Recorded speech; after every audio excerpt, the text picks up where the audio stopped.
Hello everybody and welcome back to Suzerain. So in the last episode we were dealing with the growing tension going on in the country. We have issues with the communists in the country being outraged by the death of one of their leaders.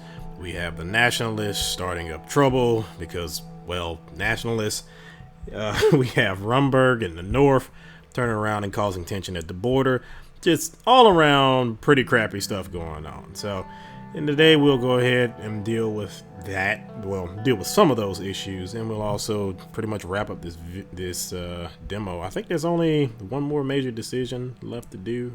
Well, no, I think it's 3 more decisions left to do. So this should pretty much see the end of it. So let's see what reports we have here. Let's see. United Cantana Embassy helped protesters.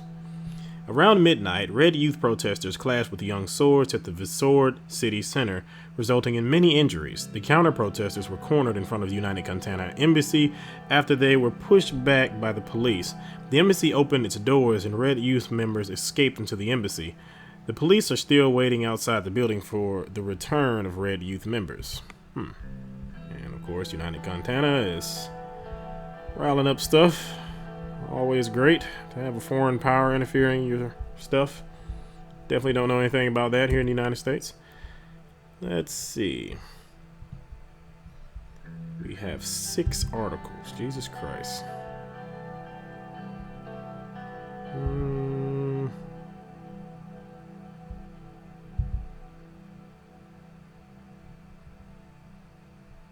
I want to say I've read this. Oh no.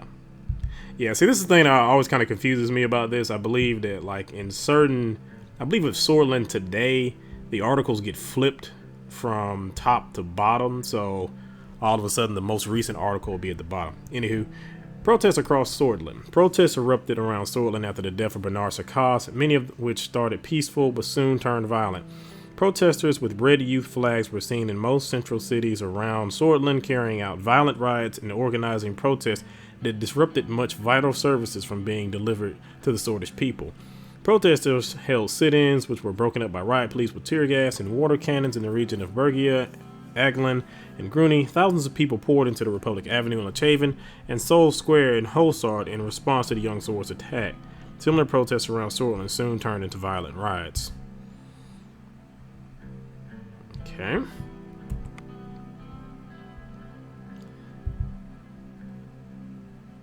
Let's see, I do believe we've read this because this is from Franz Richter.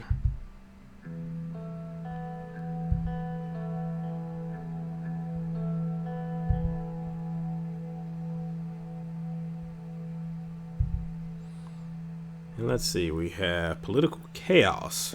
Political violence has surrounded Swordland since yesterday. While officials from the police claim to have the situation under control, protests are turning into riots and violent attacks are occurring around the country.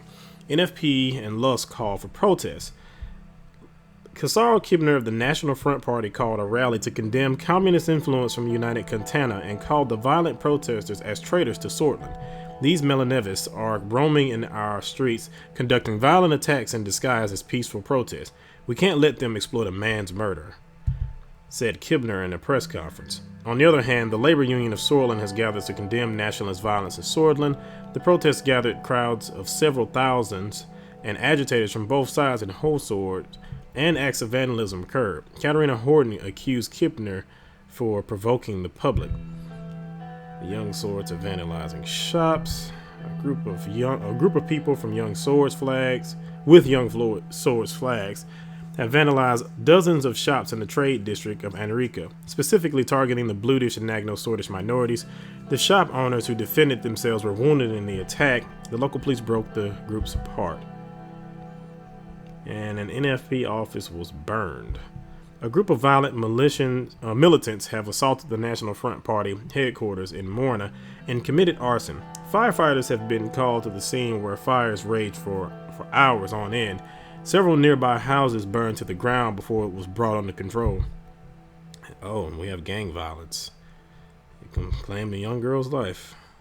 Let's see here.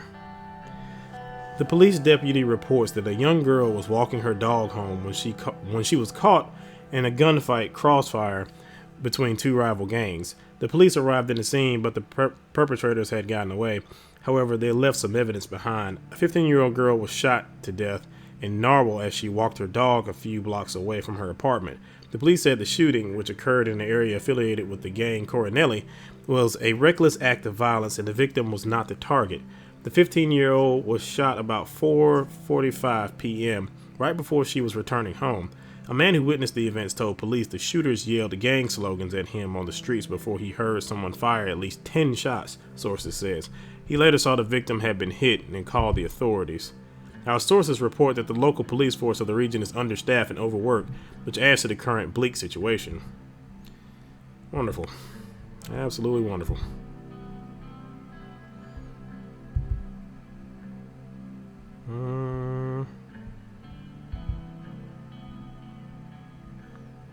Rumors of an infrastructure project.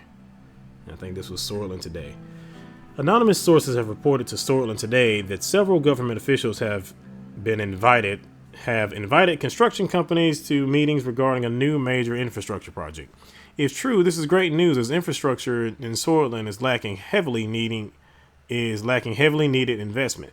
We hope that very qualified and experienced companies like Underhaul Construction win the bid. Interesting that they would turn around and kind of mention one of the companies like that. Surely there's no reason why they would do that at all. The real estate giant is owned by the mayor of Conrad, Chris Scarr. Most people in Sortland know the name of Underhaul Construction by the many iconic buildings they have constructed in nearly all major cities. Recently, the company sold half of its shares to Marcel Coronati, the CEO of Heart of Sortland conglomerate. While this breached certain competition clauses, it was largely ignored. Underhaul is a gigantic real estate company that is very influential in construction projects of the private sector. Some of the recent work is the Holsworth Central Station.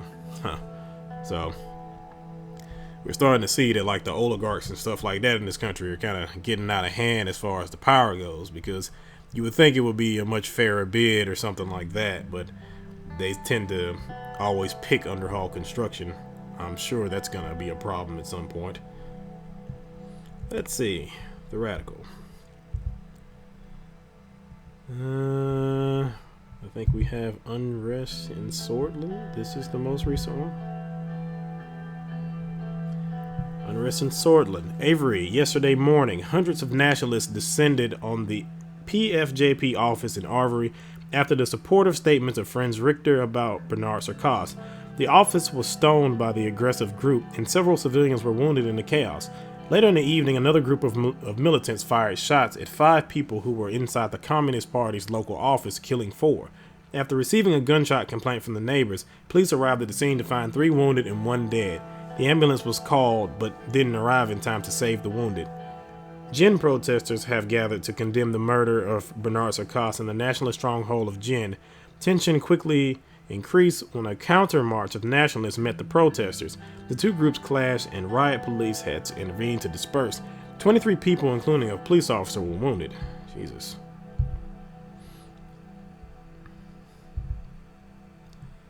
In 1927, never again. I was there when General Lutheran and Rickard clashed in the plains outside of Holsworth, when the armies of Swedish people killed each other. I was there when Colonel Sol won the war after bombarding cities with Swedish civilians inside of them. We saw this great nation fall into bloodshed and chaos. We thought that we'd learned our lesson and formed the new republic, but one man's idea became the idea of the state, and we allowed it to be forced upon us. We were a generation who lived with Tarkon Sol for most of their lives. However, the generation is different. Our kids have not experienced civil war or martial law.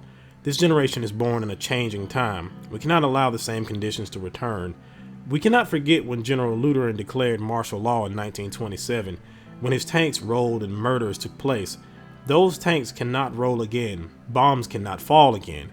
Freedoms cannot be suspended again. 1927, never again. So, oof. And we have the real truth behind the economic crisis. We have all seen the scenario play before us. Large corporate businesses time and time again receive money from the government under the disguise of helping the economy. But what about the people? Many in the neglected regions still do not have electricity or fresh water in their homes. and they are lucky ones.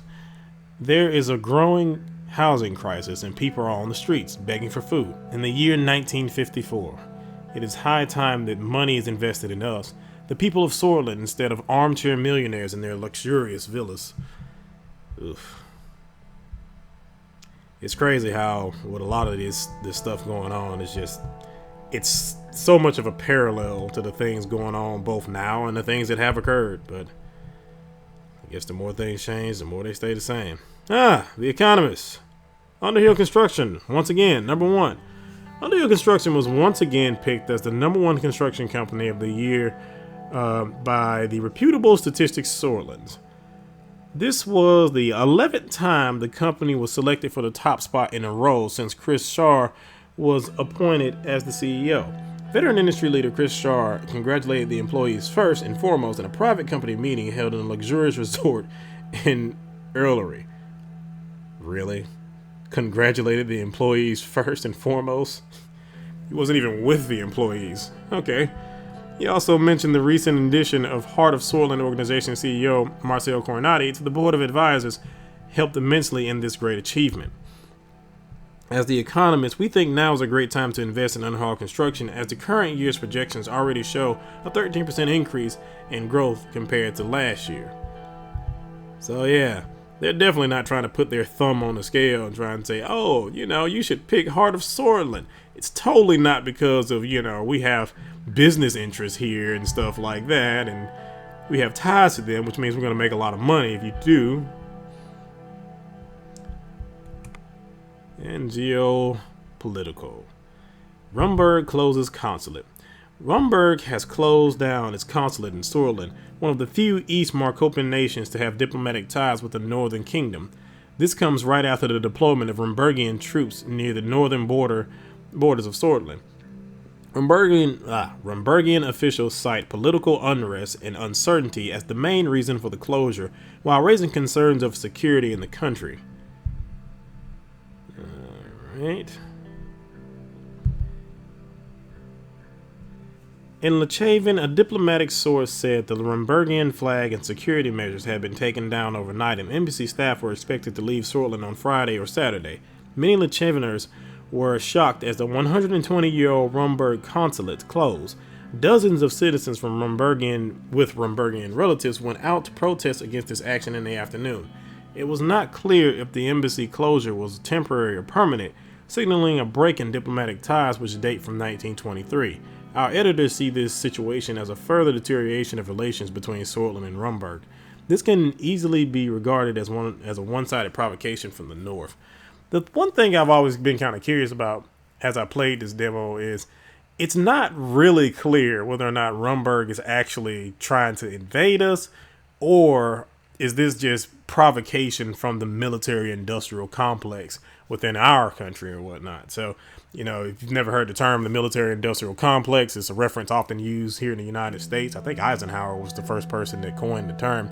But it was just a reference to like our huge amount of defense spending. Like the United States, if I'm not mistaken, spends like $13 trillion on defense spending, which is more than I think the other like 7 or 8 countries below it combined. So there's a huge military industrial apparatus, which also, because there is such a huge military industrial apparatus, a lot of these soldiers and generals and stuff like that, they go on into the private sector. They found security companies. They found advisory companies for the military. They start policy groups. They start all type of things. And a lot of it kind of feeds back into the military industrial complex because they have so much money and they get so much money. So they turn around and take the things that they turn around and build, the companies they turn around and build in order to influence advisors and stuff like that. A famous case I guess I can think of right now was John Bolton. John Bolton, who was the former national security advisor, I believe, for President Trump. And he turned around and he was always kind of known as a warmonger because he wanted a war with Iran. Another famous case was, what's his name? Dick Cheney, the former vice president of the United States under George Bush. He was the CEO of Halliburton, which was a defense contractor. And there's also like the implication that a lot of the reason why we got involved in Iraq was because they had stock in Halliburton and things like that. And of course, you saw the rise of private military groups during the second Iraq War. But yeah, as you can see, I kind of always wonder as I was playing this, was there certain implications behind that? Because, of course, there's like the simple things like my military generals are coming to me and saying, oh, you need to increase the budget. And I get that. And this is a very tense country, I guess you could say. But I can understand the need to try and increase the military, but at the same time, it's like the military has a lot of power. So maybe we need to reduce that and kind of get some of that influence out. You don't want to get into a situation like that. Same way with businesses. You don't want to turn around and have so much influence with business that they turn around and are influencing politics, like your Amazons, your Facebooks, and things like that. But also the same way with the state, too. You don't want to turn around and have too much influence with the state, because that can also cause problems where you basically have a dictatorship, or you have something akin to Stalinism from the USSR days. But anywho, those are the news articles so far. I think we had one report that we had to read, and I think that report was essentially a summary of the things we already seen, and I guess that's the reason why it disappeared, or we already read it. So now we will I'm going to react to the chaos first, and then I'll relax. The political situation around the country has escalated, and it is expected that the administration will take actions to address what is happening. What will we do? Call for restraint on national television, visit affected towns in person, label all protesters as traitors, expand the police and aid their recruitment drive, or reject the plans. Now, I've played this particular part, I think 2 or 3 times, and I think pretty much every single time I picked the same thing. The only thing I kind of disliked about this was I chose to expand the police and aid their recruitment drive. Now, the only reason why I did this was because there was mention of in one particular part of the country where the police was understaffed and things like that. But then this also caused problems with the protesters and stuff like that. I wish that there was a way that like you could aid the police or expand the police, but also like maybe have another option where you could kind of relay your thoughts, and that could kind of change how you particularly react to the situation. Like I would love to expand the police and aid their recruitment drive, but also show sympathy with the protesters and things like that. I wish there was some type of middle ground, but that doesn't seem to be the case with this. It's just if you choose to expand the police, you're kind of going to crack down on them hard, and it's going to be seen as a bad thing by more of the left of the country. But again, that's just kind of the things you have to deal with if you're president. It may not be the bad thing to do in this particular situation, but it will be viewed as such. So anyway, in this particular case, though, I'm going to visit the affected towns in person. I feel like whenever you have these calls for restraint on national television, I suppose back in this time, I guess I can see how powerful that is. But I think nowadays it's far more powerful to see our leaders actually lead from the front as opposed to in the White House or whatever your head of state's place is. It kind of shows a disconnect. So I want to be a man of the people here. I'm going to visit the affected towns in person. All right, we have a news article and we have just the one. So let's see.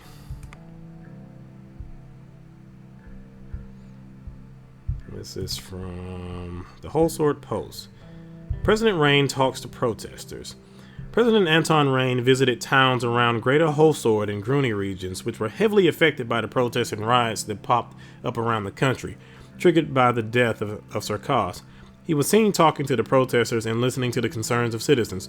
This sends a powerful message to the Swordish citizens that the government is walking among them and listening to their problems. Holsword is desperately trying to restart Swordland's economy after the recession, and this political unrest is not helping, said a Swordish scholar and a professor of law at Holsword State University in Holsword. So I can't wait to see how the Swordland Times is gonna try and twist that, but pretty sure they're just gonna call me a thug or something. Relax after a long day. It was late in the evening. The Maroon Palace was finally getting somewhat quiet when I returned to my office at the top. I eagerly approached my chair and sprawled out on it. It was an exhausting day, like many I've been having recently. We'll lean back and relax. I actually don't like alcohol, personally, but I stretched out my arms, leaned back in my chair, and took a deep breath by the window. Hostsort's silhouette looked daunting but beautiful. I glanced down through the window and saw Sergei and the guards waiting for me, but by the main gate. Jesus Christ, I can't speak today. I just woke up. I'm gonna blame it on that. A couple of knocks were heard on the door, and my secretary, Livia Suno, entered. Mr. President, Mr. Tusk is here to see you. You had a meeting with the Lothberg spokesman. I'm very sorry for not giving a notice beforehand. I really feel like she's a plant. I get the feeling she's a plant in some form or fashion, so that would also explain why there are certain things that get leaked out because she's my personal secretary, but we'll see when the full game comes out. Let's see. Don't worry about it. Thank you for your understanding. After a moment, Mr. Tusk entered the room. And I'll just put this on the side over here, so if you want to read that, it'll be over there. The secretary glimpsed at me with a guilty look on her face as she closed the door to leave us in the room. Good evening, President. I'm here to congratulate you. We both sat down. Me and my business partners all wish you a successful term as the leader of our nation. Thank you, Mr. Tusk. I had no opportunity to say this at the ball with all the panic. We are really looking forward to working with you. Likewise. I'd like to build a profitable relationship between us.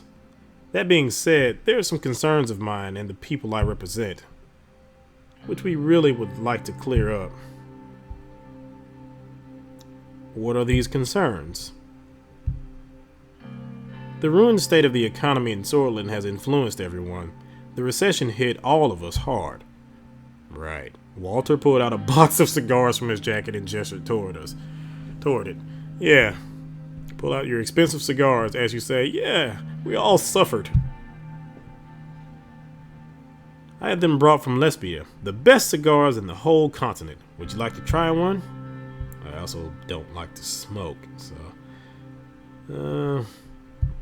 go ahead. Walter grabbed himself a cigar and after lighting it, started puffing away towards the city scenery for a few seconds. The assassination and the troubles between the left and right are worrying, but the recession is the root cause of these issues. For us, it is worrying to see that you have decided to promote a planned economy.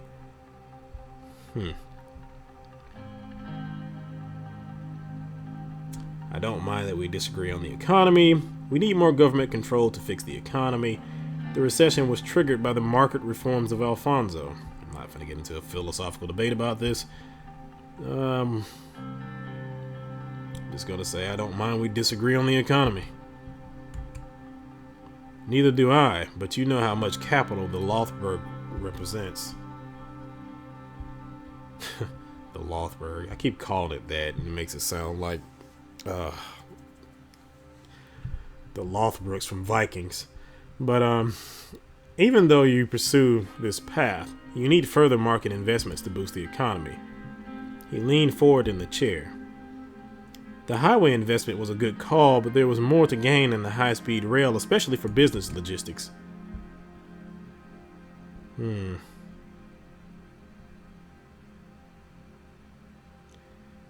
I would love to say I don't want to disclose our intentions to an outsider, but I'll bite on this one. The Anglin region was in dire need of investments. The most important goal is to divert investments where most profits can be made for the Treasury. We can be close allies. The group can help you get Sortland out of the recession, which will be the key problem to solve in your term, and could even determine your re-election. Let's start with a gesture of goodwill. Soon the investment project contract will be awarded to one of the three main contenders. He pulled a check out of his pocket and slid it towards me on the table. My personal bank details were listed on it, with a deposit of 500,000 Swordich Ren ready to be transferred.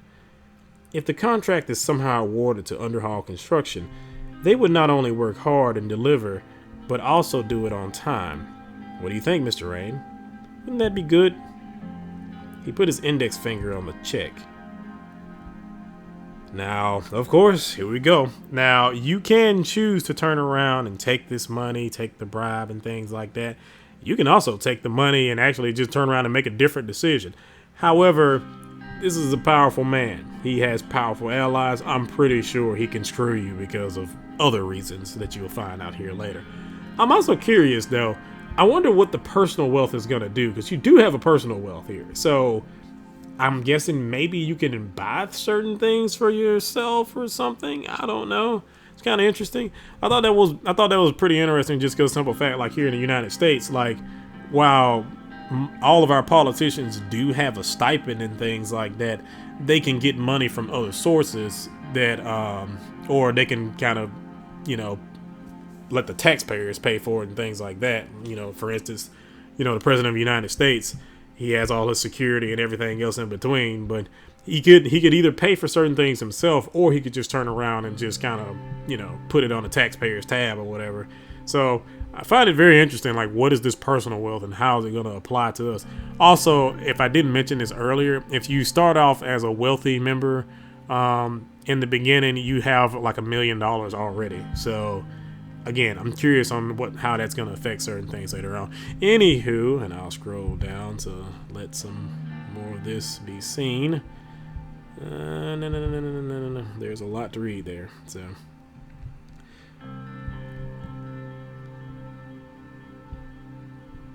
also, that just shows you just how bold these pricks are. They're just going to walk up into the president of Swortland's office and try and bribe me. With $500,000, that's not even a lot of money.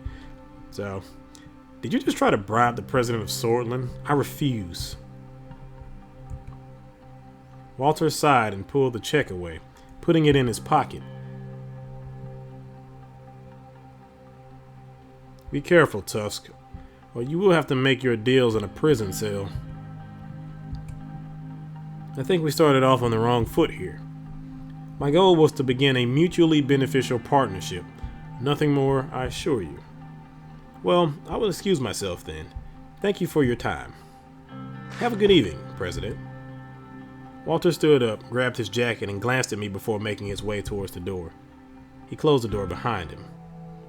As soon as he left, I poured myself a glass of whiskey and started watching the lights of the city. That's also interesting. In the original demo, before he leaves, he says, what was it? He says, give Mr. Coronati my regards. He was talking about the president of the CEO of the Heart of Swortland Company, who we are going to meet later on. Well, we're not going to meet him. That's right. Yeah, we're not going to meet him because we chose not to. So, yeah. I wonder if that's the reason why. Maybe he didn't mention anything about it because, yeah, we didn't meet him. The little changes.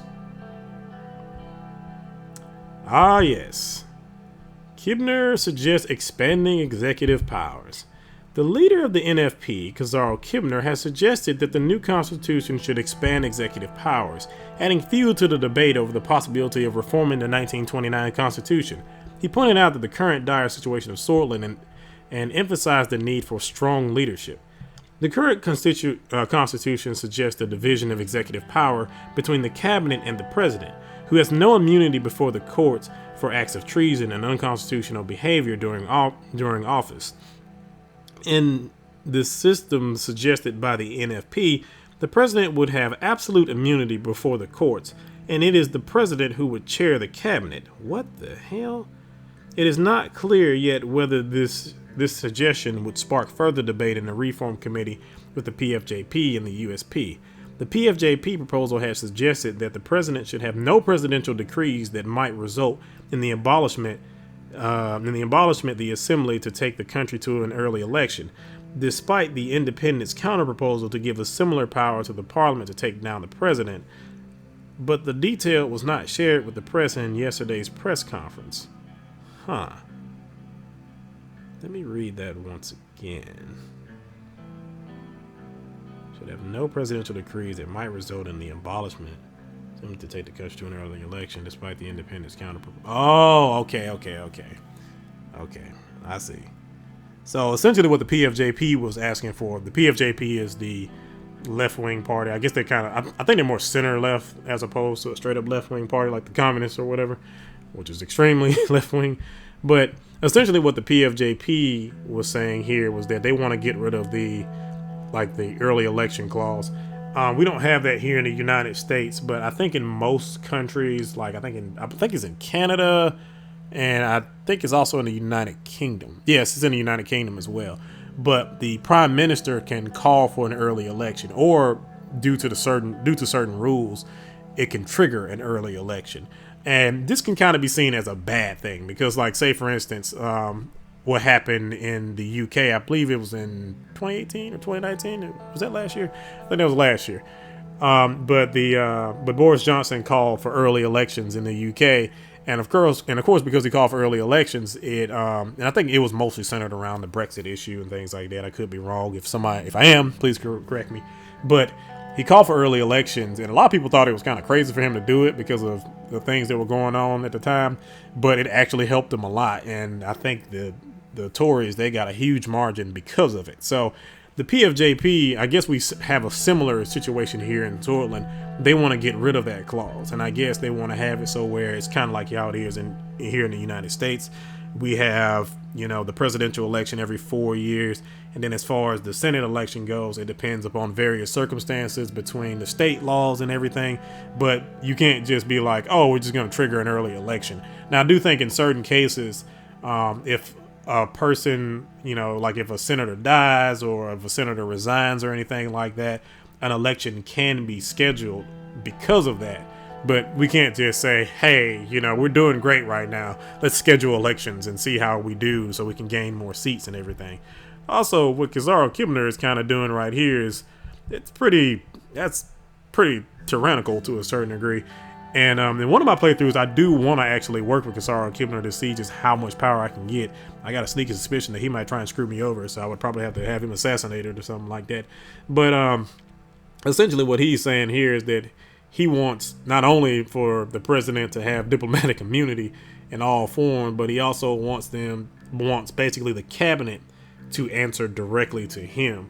Now, I'm guessing this is similar to the United States in this particular case. In the United States, the president nominates someone to be a part of his cabinet, and then they have to go through the Senate and everything for confirmation hearings and stuff like that. For the most part, these situations are just kind of like a rubber stamp to a certain degree. There's very rare cases where there's a candidate that's just so bad that they won't let him through. Now, there has been many cases here in the Trump administration where certain candidates haven't been allowed to go through because of various things, but for the most part, it's just a rubber stamp. It doesn't really matter. They don't really think too much about it. But and also the different department heads, like your Secretary of Defense and stuff like that, while they do act under the order of the president, they don't necessarily answer to him because first and foremost, they're supposed to follow the Constitution. Whereas here, Kuebler wants them to answer to him, and they would get direction from him first. So that would be kind of a conflict of interest to a certain degree, because it's basically just like it wouldn't even matter if, let's say, you appointed a 5-star general as Secretary of Defense. It wouldn't matter at the end of the day, because you could just literally just tell them whatever they want to do. So, and they would have to do it. And if the president wanted to fire him, they could fire him, because they work basically at the pleasure of the president, and there would be no conflict of interest. There would be no call for corruption or anything like that, because they couldn't be.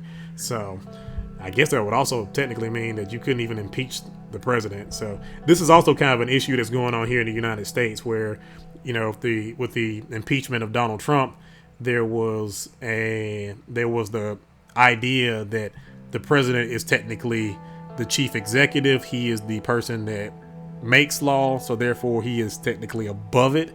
That's the argument that has been made. So it never got to the point where the Supreme Court actually had to divine it to a certain degree and actually say like, the president is above the law or the president isn't above the law. But that's pretty much the assumption that you can't prosecute the president of the United States. You may think that's absurd, but that's just how we have it here in the United States. Whereas pretty much in any other country, if the president, prime minister, whoever does anything, they will fall to the law at the end of the day. But anywho, enough of my rambling. That is interesting. But yeah, I do want to work with Kisara Kuebler in one of my playthroughs just so I can see just what it's like to be the fascist. But in this particular case, I'm guessing with me being so far to the left and wanting to work with the communists, I'm going to have some type of mass revolution or something like that. Because unlike the communists, Kisara Kuebler and the National Front Party actually do have a lot of seats. I think the communists only have like 5 seats or 10 seats combined, something like that. Because there's the Socialist Worker Party and the Communist Party. And they both have 10 seats, and now technically 9 since there was the assassination. But yeah, Kisara actually has 40 seats. And I think it mentioned in the beginning that you needed 166 seats or 160 seats in order to turn around and change the Constitution. So technically, we could choose to not even work with Franz Richter, work with the National Front Party, and turn around and gain and just basically use them in order to ram through our legislation if we can get our party to turn around and bend to our will. So that would be kind of interesting to see how that would work. But yeah, let's see. The Lachavian Times. Reform demands gain popularity. Wait, did I already read this? I may have already read this.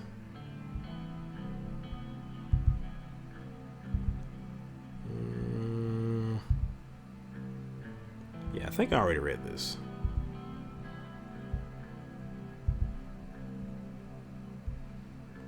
And I read the gang violence claims a young girl's life. If I can get this to scroll up. Okay. Ooh, excuse me. Yeah, and I think this first article up here, I think that was the one. That was the very first article. So it would be nice if there was like a date or something right there, so I could be able to tell which one was first and which one was last. Anywho, Workers' Party Solidarity March.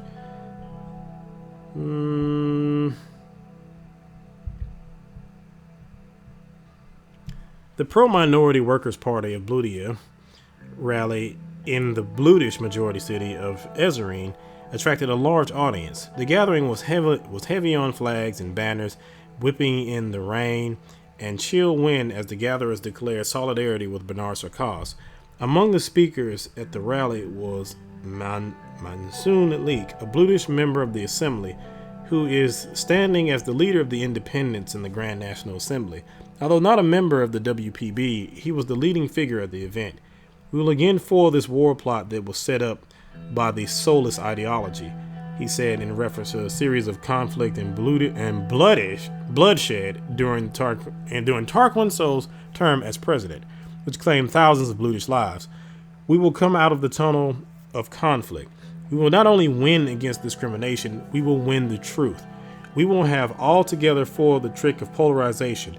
Our song of peace was spread from Izam will ring out even stronger all over Sortland, Leak added, in reference to the Izam incident of 1933, which triggered Tarquin Soul's persecution of Bludish minorities and the formation of the militant organization Bludish Freedom Front.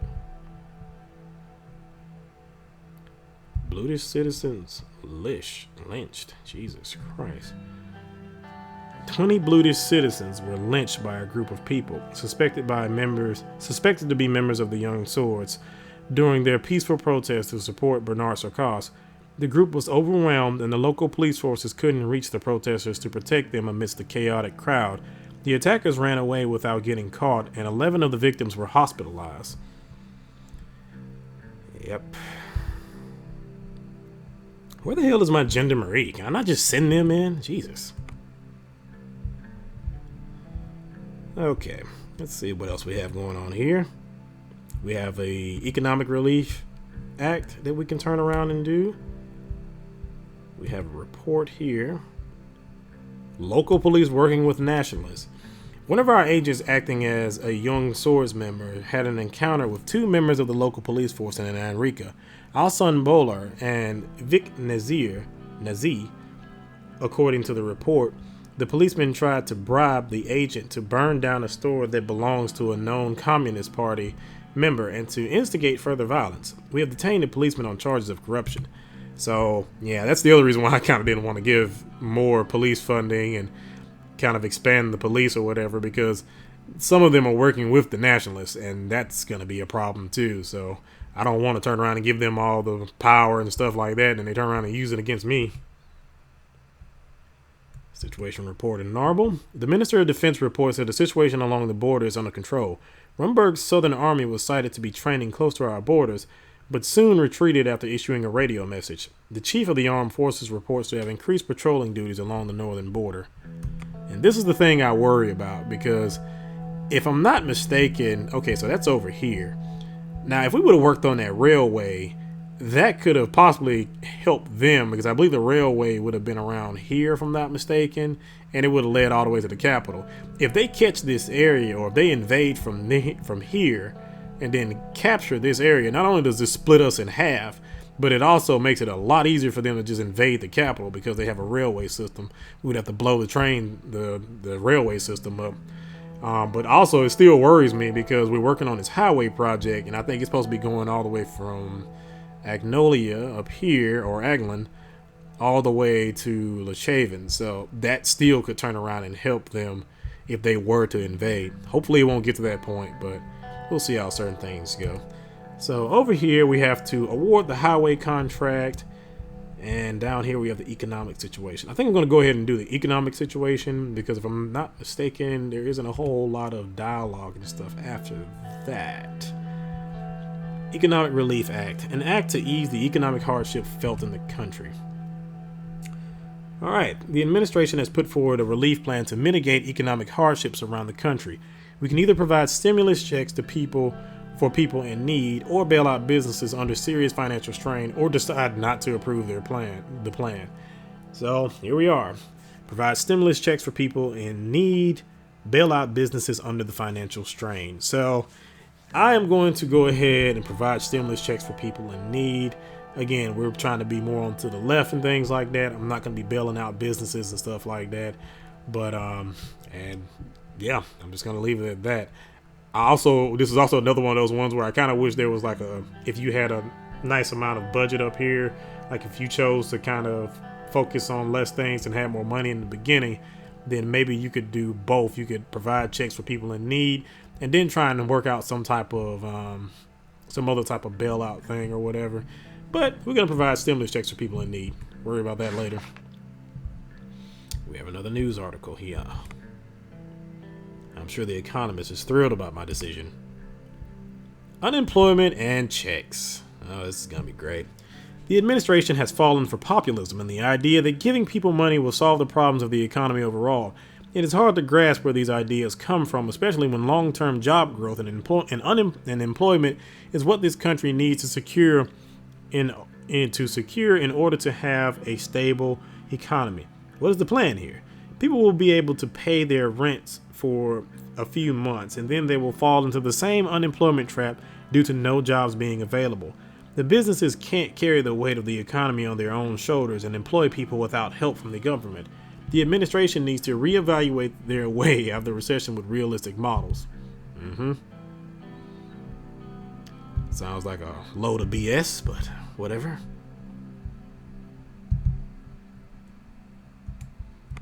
Alright. So of course they're not happy. And now we have to award the contract. After driving through the cliffside roads, we arrive in Linkerg. Their cheerful citizens greeted us and local government officials escorted us to the city hall.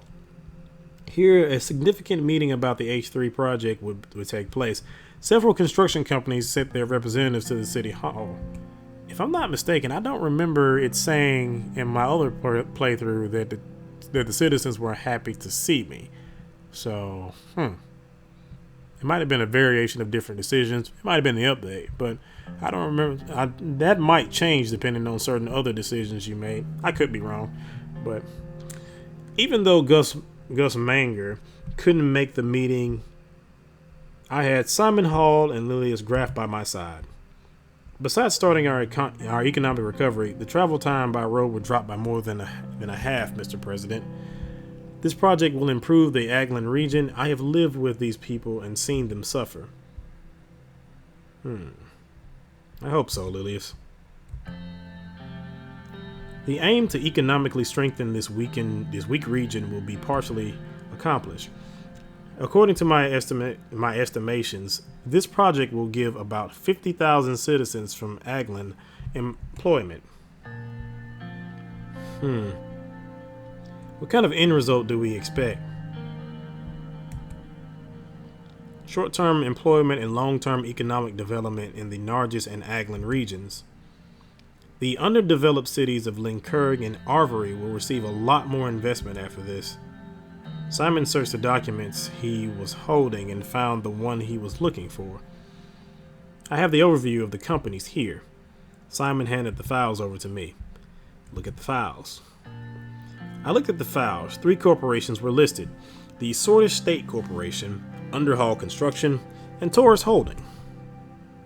I reviewed them.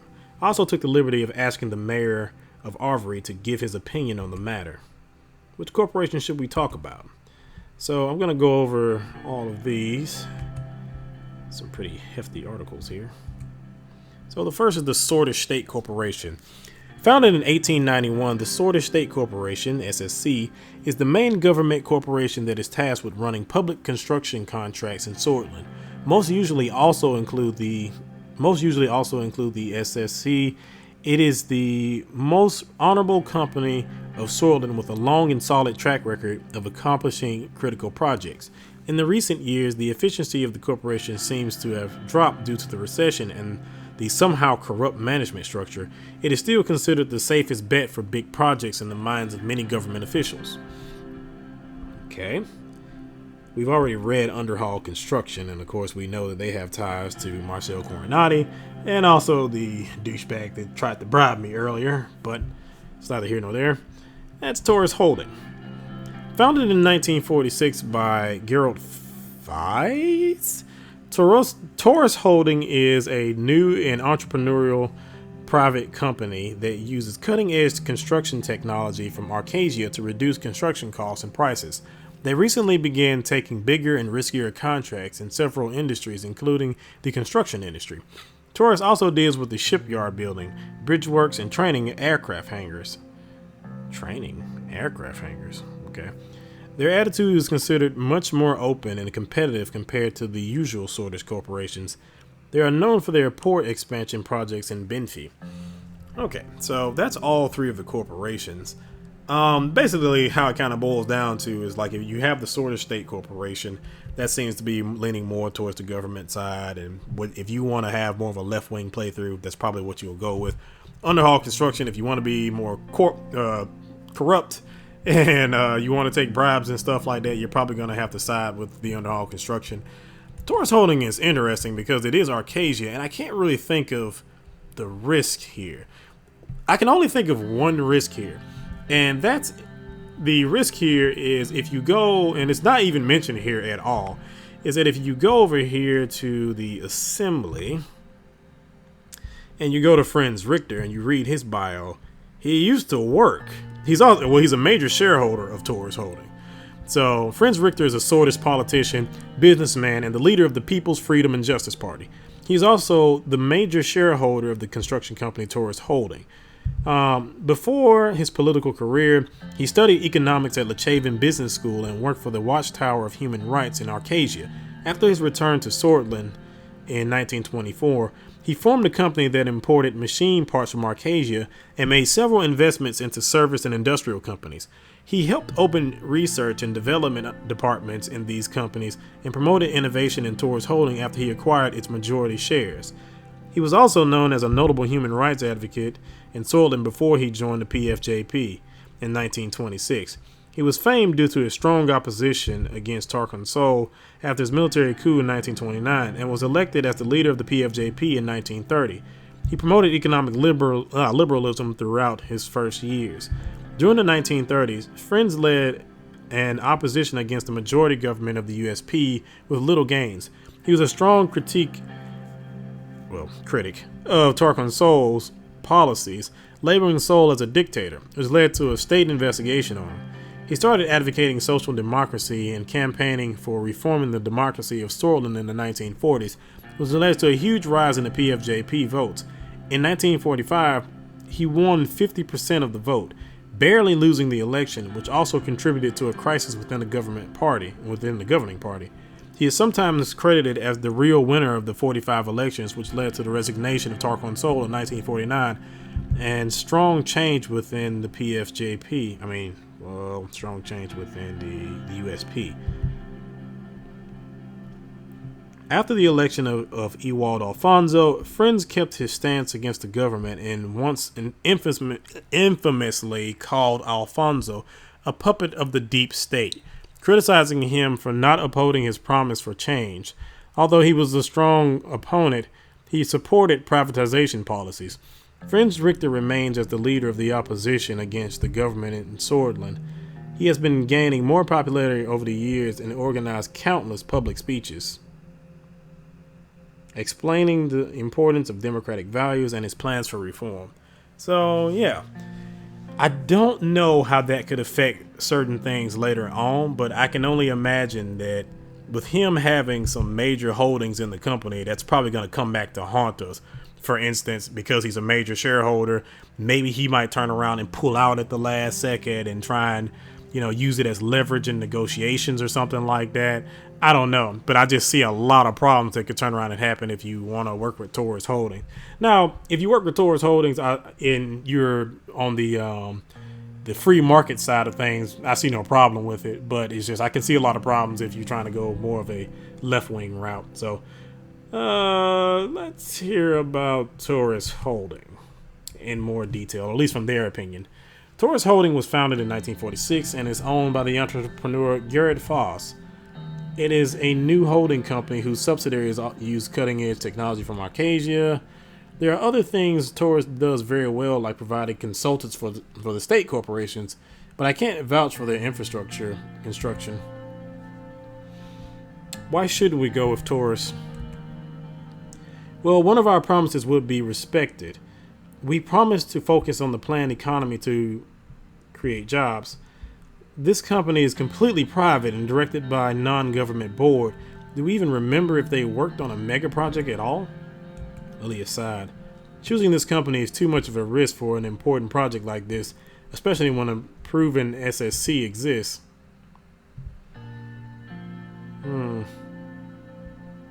Their capabilities matter more than the history they have. We need to make unbiased decisions. We shouldn't risk our first project. There's too much at stake here. They took a joint contract in Arcasia for restructuring the highway intersection of one of the major cities.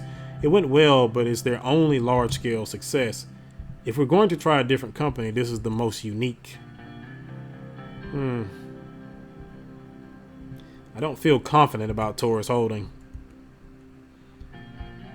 The Swordfish State Corporation. The respected Swordfish State Corporation, also known as the SSC, was founded in 1891. It is the main state corporation tasked with running the day-to-day construction services of our country. The SSC is one of our most trusted and honorable companies. They have served us a long time. I have worked with them on several occasions. What are the advantages of the SSC? It will fulfill your initial election promise of using a state-dominant planned economy to improve the bleak economic prospects. They have the experience and the manpower to pull off a project like this. Lily's paused for a second. Secondly, they are the only company to have worked in the Aglan region out of all three corporations. The outdated construction methods that they use concern me. They are several decades behind. That could be a problem. The experience they bring to the table is beneficial. I don't agree with the negative statements for the SSC. Their record clearly shows completed contracts with thousands of employees who have more than 20 years of experience. For the sake, I will go ahead and read about Underhaul Construction. I like the SSC, but want to hear about the others. Underhaul Construction. What do you guys think about them? The real estate and construction giant was founded in 1925. They expanded during the economic boom of the 30s. The CEO of Underhaul is Chris Shar, the mayor of Conrad. He sold half of his shares a few years ago. I had to work with Underhaul Constructions before in Holsord. They took several contracts for the Central Station renovation and left much to be desired. How was your experience with them? Out of all three, this is the company I trust the least. They seem to fail at respecting the contract terms of their workers. They are likely to cause trouble. I'm not so sure about trusting them with such a big contract, but at least they have worked on several mega projects.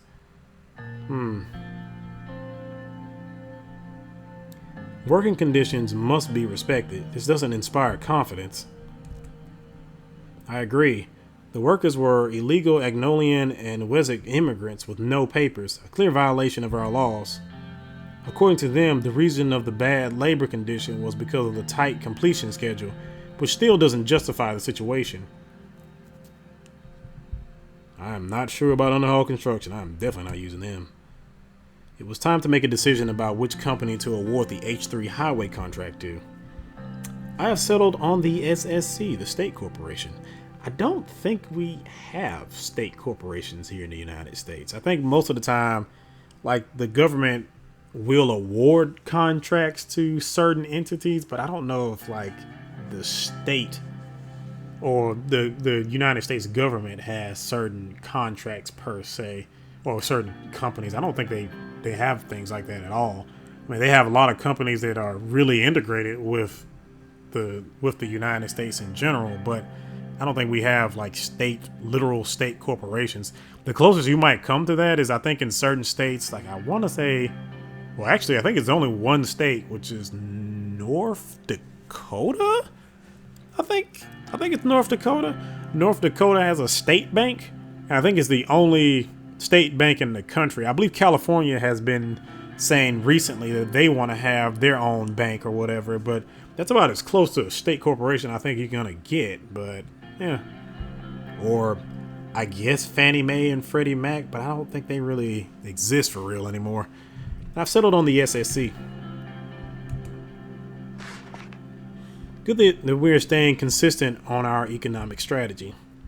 Simon signed a certain section of the dossier and fixed his glasses. Very well, Mr. President. The contract will be awarded to the Sorted State Corporation. Very glad that you've made this decision. I can tell from my experience that we will be very satisfied with this corporation. The company will be notified today, and the construction work will begin immediately after. I think we're off to a good start. My expectations for a grand opening ceremony are late next year. I better get back to work then. Thank you. This concludes the meeting. The meeting ended and we spent the remainder of the day attending events in Lankerg. It was nice to enjoy the natural beauty of Aglan and to eat some good fish. Alright, we have 2 more news articles. This video is going to run a little bit longer, but I'll go ahead and allow it because there's only one more major event underway, which is we have to attend the funeral of Bernard Sarkos. Let's read these news articles. The Whole Sword Post. The construction begins for the H3 highway.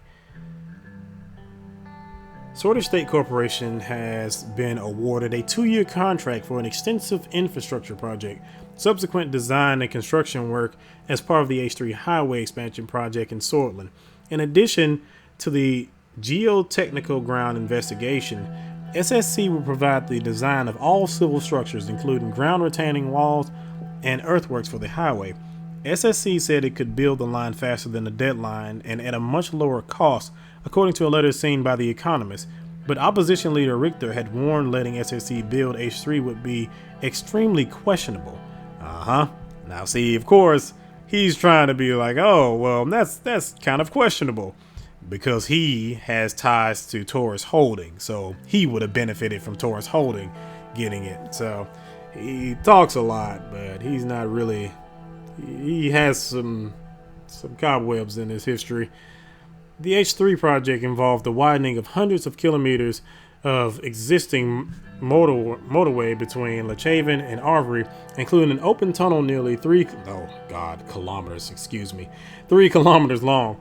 The highway will pass from Linkerg and Arvery and later will be expanded to the Agnolan capital of Stallport. So there you go. I'm sure Sorlin today is happy about this. Risky highway project. Gotta love them. Can we just have a state-owned paper? I'm going to be such a dictator in the actual game. It's sad. The government has announced a new mega infrastructure project to help alleviate the symptoms of the recession. When the Minister of Economy announced the launch of one of the most contested construction projects in Swordland, a new highway from Lechaven to the Agnolan capital, Stallport, he said that this line across the poorest areas of Swordland would ease develop the region, improve the foreign trade, and generate big profits. The contract for the project was given to the old and outdated Swordish State Corporation. With the decision of the president, mega projects such as the construction of ports, transport lines, including railways and motorways and power plants, typically cost billions of Swordish rands. They are difficult to manage due to their scale, high levels of complexity, and substantial impact on communities, the environment, and state governments. The decision of such a vital project to be given to SSC should not have been taken so easily, as they lack the knowledge, the culture, nor the resources to complete such a big task. Aglan has long been neglected as a region and was in need of serious investments in the infrastructures. While this is positive news, it is doubtful that this project was worth the money and time that it will consume.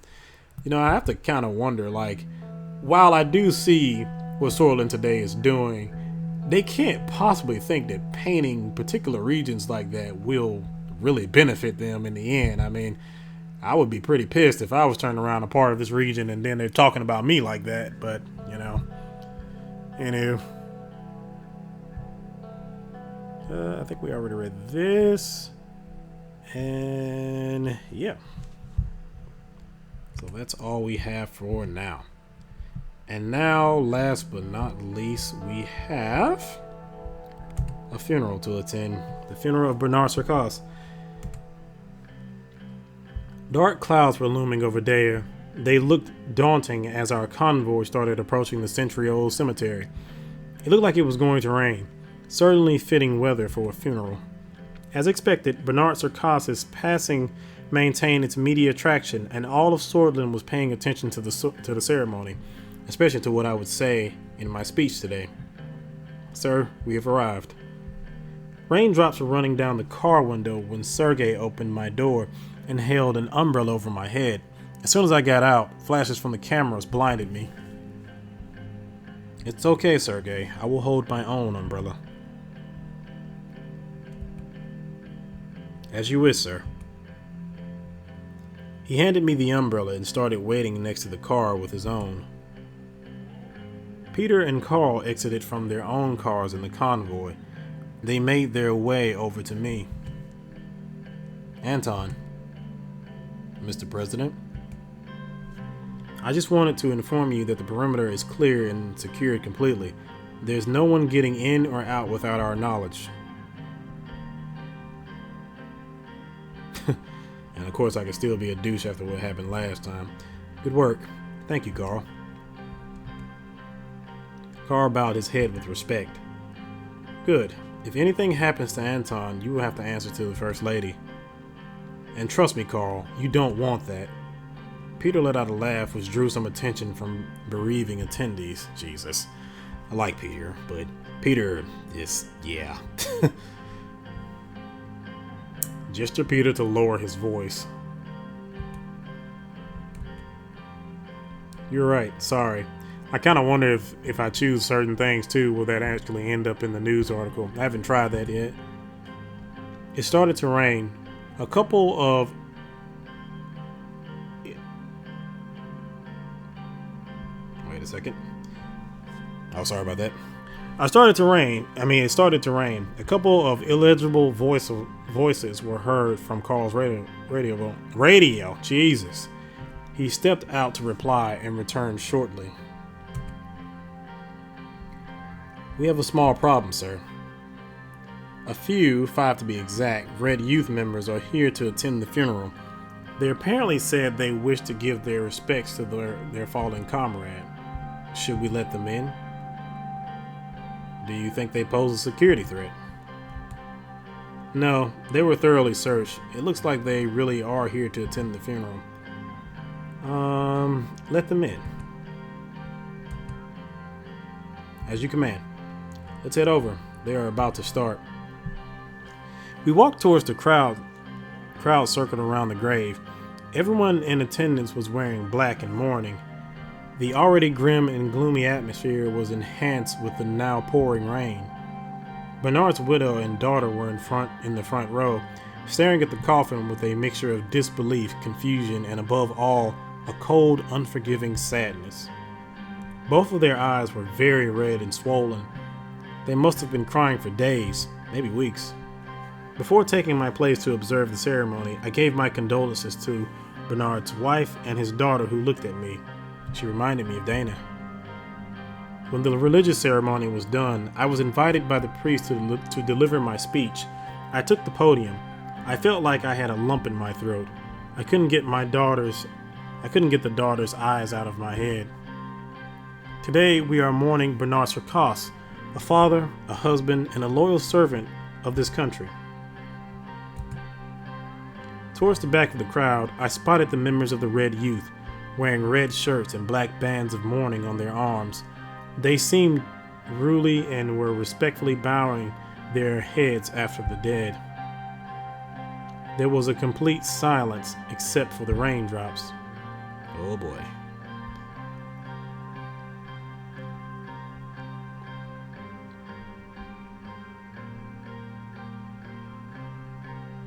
He was a true comrade, and he fought for what he believed in, his ideal vision of Swordland, in every step of his life. We must learn from him. And you can choose to get kind of rowdy with some of these choices. Sarkos had a dream of a unified Swordland, and these next months we need to fulfill his dream and band together.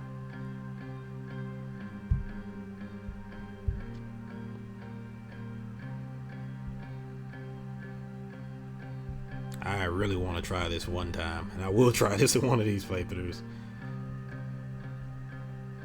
But hatred begets hatred.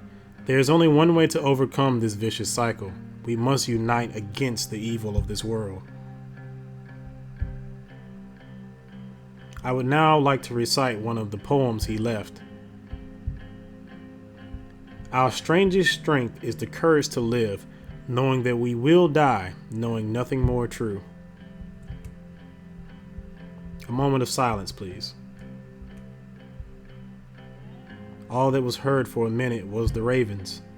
Some attendees started clapping, some crying. The mood was chaotic even. The coffin started to be lowered into the grave by the gravekeepers. After a couple minutes, Bernard Sarkos was with the soil, no more. As we bid farewell to Bernard, I want to close with the words every sword lives by. A Morgna Westcor.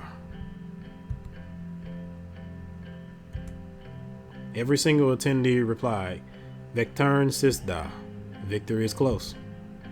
With applause, I stepped down from the podium. It was time to leave.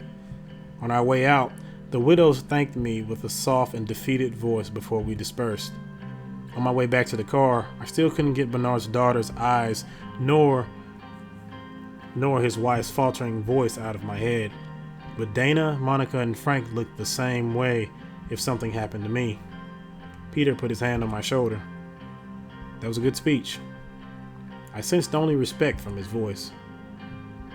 Thank you. I mean it. I know you do. Come on, it's time to go. We've got work to do. He was right. We had work to do. So much more to do. I realized that the rain stopped and I looked up.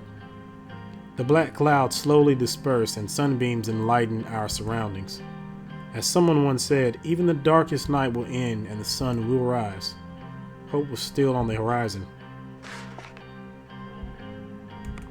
right, we got a couple news articles in the process. As usual, Soylent Today wants to turn around and spin things. Bernard Sarkoz's funeral was held in Dyer today among thousands of attendees. President Rain drew criticism when he accepted to attend the funeral. While the decision was not totally out of the ordinary, the fact that Rain is giving support to a known member of the Red Youth who promoted Melanism throughout his life is unusual. Later in the day, President Rain was seen together with a group of Red Youth members standing together, paying respects to Sarkoz. Nationalists who saw Sarkoz as a traitor heavily criticized the president's move, which will surely continue among the conservative wing of the United Soylent Party. Never would Sol have thought that his party would be led by someone who stands together with a communist who studied in the homeland of Melanism. Our strangest strength is the courage to live. Huge crowds of mourners, including President Rain and other senior Soylent officials joining for a rare display of unity, poured into the heart of Dyer today to bid farewell to Bernard Sarkoz, the poet and politician who was shot and killed at the gates of the Maroon Palace after Rain's inauguration ball. With hundreds of police officers in riot gear on duty and traffic barred on the major thoroughfares, the normally chaotic section of the city took on a somber atmosphere. Melanevis anthems played from loudspeakers along Freedom Avenue as sordid citizens of various ethnicities stood shoulder to shoulder, many of them in tears. Others leaned out the window or over balcony railings to watch the procession. President Rain gave a unifying message to all of Soylent by attending the funeral. He paid his respects to Sarkoz and met with his close relatives. Rain also made an emotional speech that touched thousands of attendees. He finished his speech with a quote from Sarkoz: "Our strangest strength is the courage to live, knowing that we will die, knowing nothing more true." So yeah, that is all. And I think that is the last major decision that we're going to get. And that should be the end of the demo. To be continued.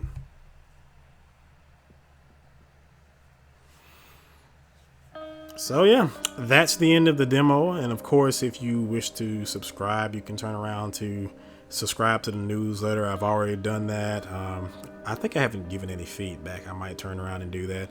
But yeah, like all in all, this is a really, really good game. This is a really good story. I liked every single aspect of it. I don't think I've ever played anything even remotely close to this. I mean, it has a great story behind it. I like the fact that it has the little bills and things like that you can turn around and kind of, that you can participate in, and major infrastructure projects. And I can't wait to see, like, when you get into the full game, how much you can do. I think the only thing that I'm probably kind of bummed out about is that from what I read on the forum or the Steam forums or whatnot, was that the game is only supposed to be 4 years, your first term. Hopefully, maybe you can expand upon that. Maybe certain things will happen. Maybe turmoil will, happen, and you'll have to turn around and you'll be able to lead longer. Maybe if you become a dictator, you'll be able to lead longer and things like that. I don't know, but I really wish that it was a little bit longer, or you could, run in the election and things like that. But I don't know. Maybe these things will be in the final game. But yeah, all in all, it just looks like it's going to be a great game. I like the world of it. I like the fact that, it's such a fleshed out world. And that was, again, I've said it a couple times now, that was the most impressive thing to me, was that it is a fully fleshed out world.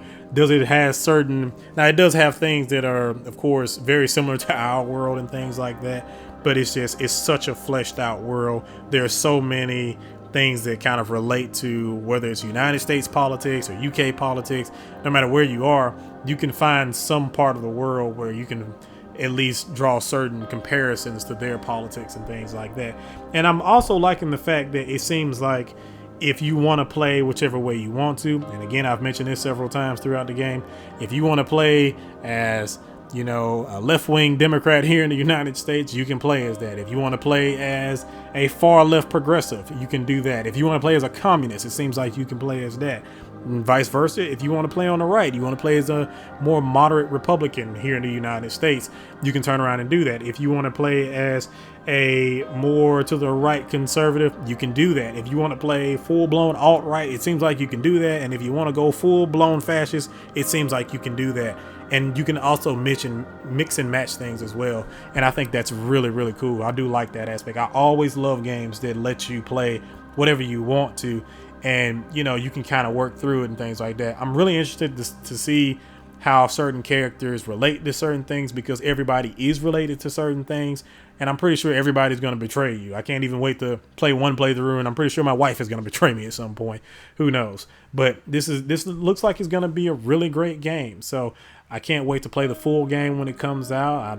I'll probably switch it around and play as more of a right-wing person the next time or whatever when the game actually comes out. I'm not sure. We'll see.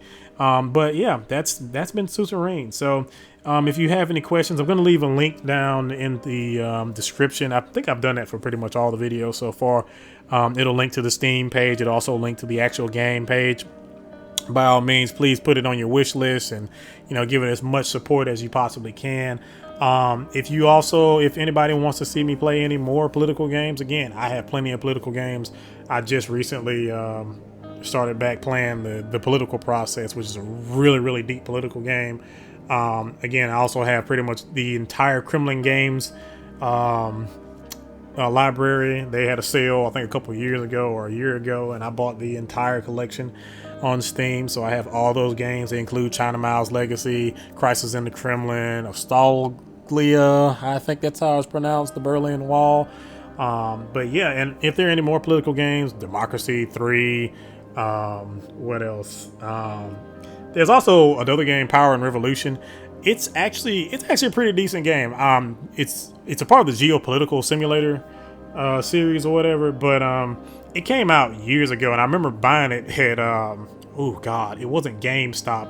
It was called I think it was called EB Games at the time or whatever.